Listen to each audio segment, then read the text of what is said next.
Hello and welcome. I'm Frances E. Flores and I'm the author of Passing into Glory, a manual for surviving the loss of a loved one. This video is the first in a series of videos I will make to show you how to create some of the items I spoke of in the book from the chapters, Keeping Their Spirits with Us and Making Memories.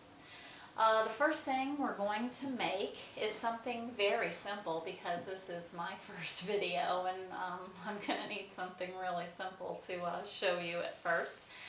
Later, as I, get more comfortable doing this, I'll show you how to make memory quilts and animals, stuffed animals, angels, and that sort of thing. But right now we're going to just keep it nice and simple for you and me. So let me tell you what we're going to make today. We're going to make the tissue envelopes that I spoke of in the book, the same ones I made for my mother's service, and I've also made them for weddings and memorial days and holidays.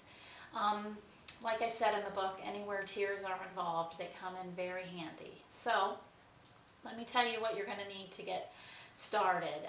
You're going to need paper, standard paper, or you can use scrapbooking paper like this, smaller sheets if you'd prefer to make smaller envelopes. You're going to need ribbon and scissors and a glue stick. You will need a hole punch, decorative markers if you decide to decorate the paper yourself, paper clips if you're going to use the glue stick. I have started sewing my envelopes together instead of gluing them, and yes, you can sew paper right in the machine, especially if you're using a harder cardstock paper. It sews up very well. You're also going to need a small pack of tissues. Now I have used the larger boxes of tissues, but it's a lot more work, and really you're not going to be in the mood for it. So the smaller packs are already pre-folded to the size that you need. They're very simple. You just put them right in and save yourself the aggravation. You're also going to need some sort of quote to put on the front. Now for my mother's, I used a stamp of a nice quote that I liked, and if you don't have a stamp, then you can buy these. They're sticker quotes. You could also get packs like this where these are rub-on. You just cut out the saying that you like and then you just rub it onto the paper. Or this is a vellum quote pack. You just cut out whatever quote you'd like from that. Okay, and with that said, let's get started. Like I said, you will need, if you're using a standard sheet of paper, you're just going to take your standard sheet and fold it in half, and then you're going to cut that sheet in half, like that. And I'm going to use this colored sheet so you can see it a little better on the video. Take your half sheet and fold it in half like this, and then take the front half and fold it down about an inch, like that. At this point, you're going to take your hole punch and punch a couple of holes in the front. When I first made it, I glued the sides and then had to hole punch, and it was a little aggravating. So do yourself a favor and punch those holes before you secure the sides. Make life a little easier. Okay, so we have our holes punched. Now you're going to take your ribbon and cut about 4 inches. If you don't cut it right, it's fine. You can always trim it up towards the end. Now you're just going to run your ribbon right through those 2 holes that you punched. So in the front of your envelope like this, you're going to have a little loop. Just pull that right through so that it just goes across like that. Turning it up, this will be the back side, the underneath part of your, of your little fold. You're just going to run your ribbon through the opposing holes like this. If I can get it in there, okay. Now when you fold it down, it will look something like this. As I said, if your ribbon is uneven, just trim it right up.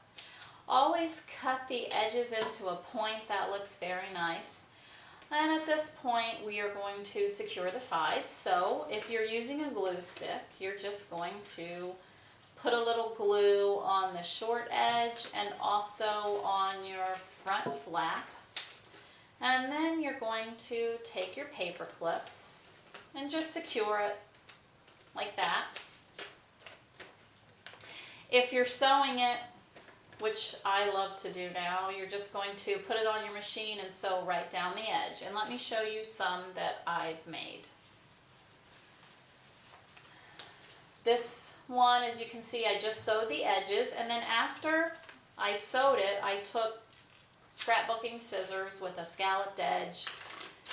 After it's sewn or glued, then you cut around the edge of your envelope if you like that scalloped edge look. If not, you can just leave it straight. As I said, it's up to you, you're the creator.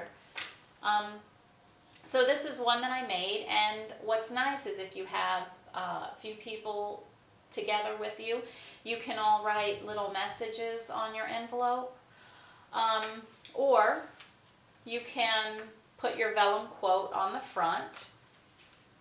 As you can see, this one, it has the vellum quote on the front, and I tucked 2 tissues right into the top there. This one is similar to the ones that I do with my nieces. I just take plain white paper and I give them markers and crayons, and I let them write messages to Nana or to Uncle Joseph, and then they can make pictures and you know, just put whatever they want on there. And then I make the envelopes out of the paper that they decorated, and it really gives it a nice touch, and it gets them involved. You know, if you have children, it's nice to get them involved in making things. You know, it's good for all of you. And as I said, when your